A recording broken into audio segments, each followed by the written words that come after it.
आऊज़ुबिल्लाहिमिनश्शैतानिर्रजीम बिस्मिल्लाहिर्रहमानिर्रहीम। अज़ीज़ तलबा व तालिबात, मोहतरम असातिज़ा इकराम और न्यू नॉलेज अकेडमी के नाज़रीन, अस्सलामु अलैकुम वरहमतुल्लाहि वबरकातुहू। बिज़नेस स्टैटिस्टिक्स की एक और वीडियो लेकर आपकी खिदमत में हाज़िर हुए हैं। हम फ्रीक्वेंसी डिस्ट्रीब्यूशन तक क्वेश्चंस कर चुके हैं और प्रेजेंटेशन ऑफ डेटा में आज हमने ग्राफ स्टार्ट करने हैं कि ग्राफिक प्रेजेंटेशन कैसे करते हैं हम डेटा की।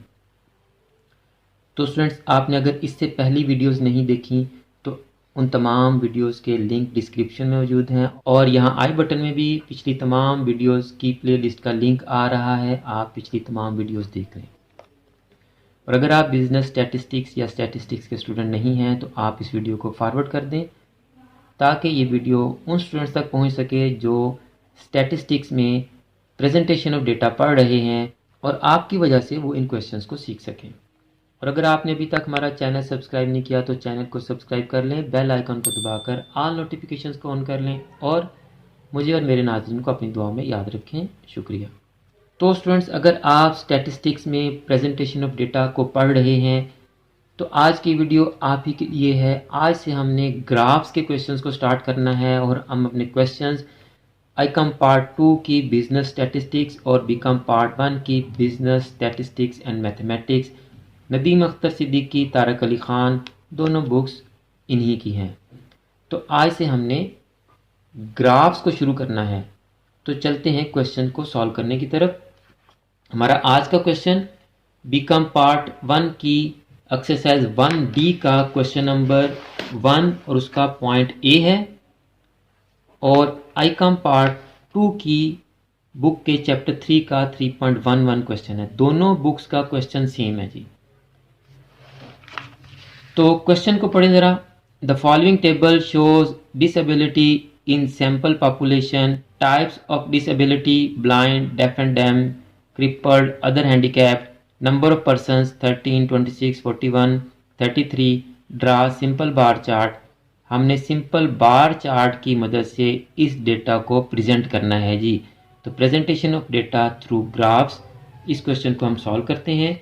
बीकॉम पार्ट 1 की बुक में भी सेम क्वेश्चन है। तो आपका टाइम बचाने के लिए क्वेश्चन को मैंने पहले ही राइट डाउन कर लिया है। तो ग्राफ स्टूडेंट्स आपने पढ़े होंगे पहले से। अगर आप थोड़ा भूल गए हैं या आपके जहन में नहीं है या आपने नहीं पढ़े तो मैं आपको एक दफ़ा रिकॉल कर दूं।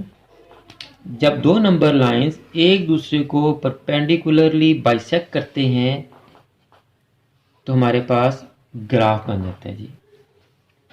एक नंबर लाइन पर हम एक्स नंबर्स को शो करते हैं और उसको हम एक्स एक्सिस कहते हैं और दूसरे नंबर लाइन पर हम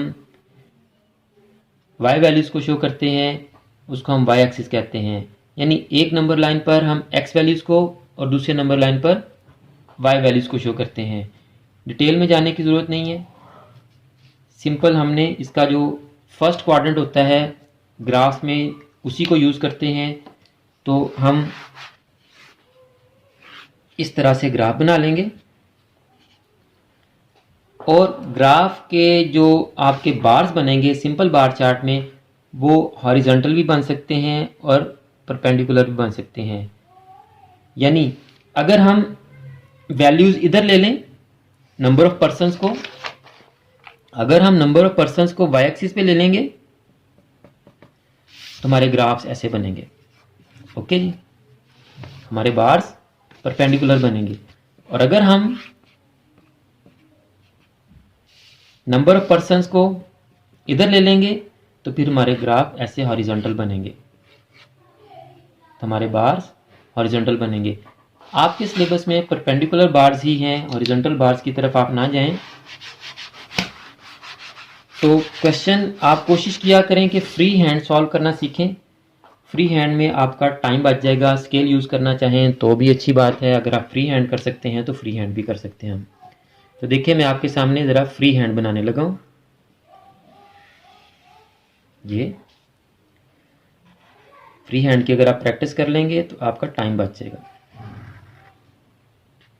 ये this is our X axis and this is our Y axis. अब हमने नंबर ऑफ पर्सन्स को वाई एक्सिस पे शो करना है। अब स्टूडेंट्स, हम डाटा को ग्राफ पर प्रेजेंट करने से पहले हम देख लेंगे कि हमारी हाईएस्ट वैल्यू क्या है जहाँ तक हमने अपने बार को लेके जाना है। तो हमारी हाईएस्ट वैल्यू है 41। अब अगर हम एक लाइन को 1 के इक्वल करें, 1 2 3 4 5 6 7 8 9, तो 41 तो बहुत अवे चला जाएगा। अगर हम इसको 50 100 150 और 200 इस तरह से करें तो फिर हमारा ग्राफ 50 का सारा इसी में बन जाएगा। It is called scale of graph.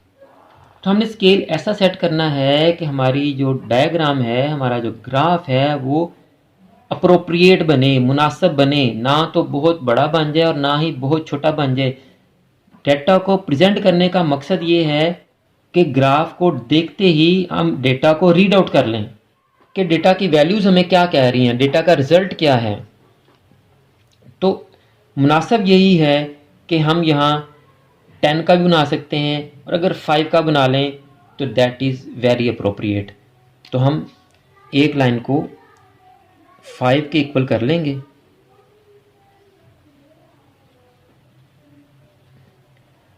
Five 10 15 20 25 30 35 40 45 and 50।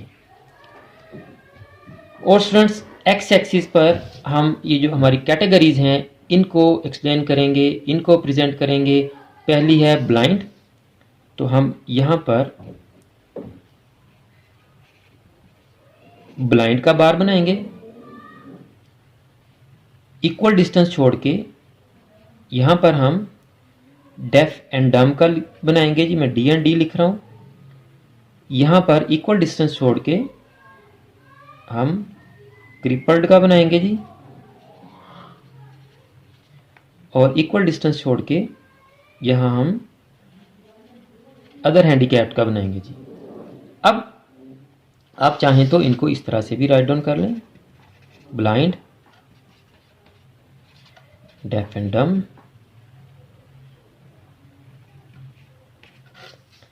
Crippled, other handicaps. Okay जी, आप इस तरह से राइट डाउन कर सकते हैं। अब हमने करना क्या है कि ब्लाइंड की जो फ्रीक्वेंसी है कि यानी जितने पर्सन ब्लाइंड हैं, हमने ब्लाइंड का जो ग्राफ है वहाँ तक ले जाना है। कितने जी? 13। तो हमने 13 तक इसका एक बार बना देना है, ठीक है। तो 13 तक 10 और 15 के दरमियान 13 होगा, ऑलमोस्ट यहाँ तक। बाज़ बुक्स में सिर्फ एक सीधी लाइन से ही बार बना देते हैं, ओके। लेकिन बीकॉम की बुक्स में इसका एक बार यानी एक रेक्टेंगल बनी हुई है, तो हम भी रेक्टेंगल बना देंगे।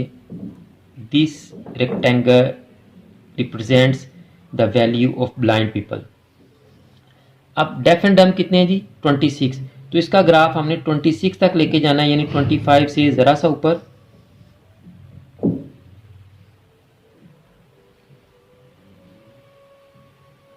ये, और जितनी विड्थ चौड़ाई इसकी है उतनी ही हम इसकी रखेंगे।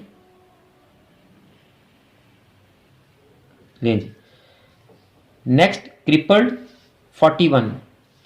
तो इसके लिए आप 41 तक जाएंगे, यानी कि 40 से ज़रा सा ऊपर। तो यहाँ से आपका ग्राफ बनना शुरू होगा, और जितनी विड्थ चौड़ाई इन बार्स की है उतनी ही हम इसकी भी रखेंगे। देखिए स्टूडेंट्स, फ्री हैंड से अगर आप बनाएंगे तो आपका टाइम बचेगा। अदर हैंडीकैप 33 हैं, तो ये 30 और 35 के दरमियान से थोड़ा ऊपर करके बनेगा। यहाँ आप स्केल का यूज़ कर सकते हैं, कोई ममानत नहीं है, बल्कि स्केल से बनाएं आप और अच्छा सा ग्राफ बनाएं। तो ये मैंने फ्री हैंड बनाया है क्योंकि मेरी प्रैक्टिस ज़्यादा है, इसलिए आपको अच्छा लग रहा है।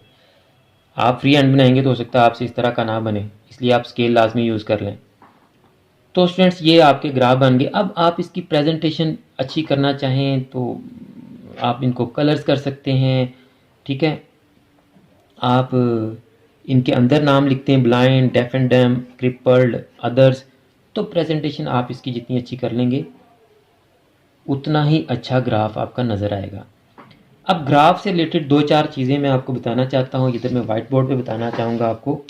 पहली बात ये कि आप ज़रा ये ग्राफ देखिएगा, यही ग्राफ बना रहा हूँ मैं रफ सा। पहला बार मैंने बनाया ये जी, दूसरा बार मैंने बनाया जी ये जी, और तीसरा बार मैंने बनाया जी ये जी, और चौथा बार मैंने बनाया जी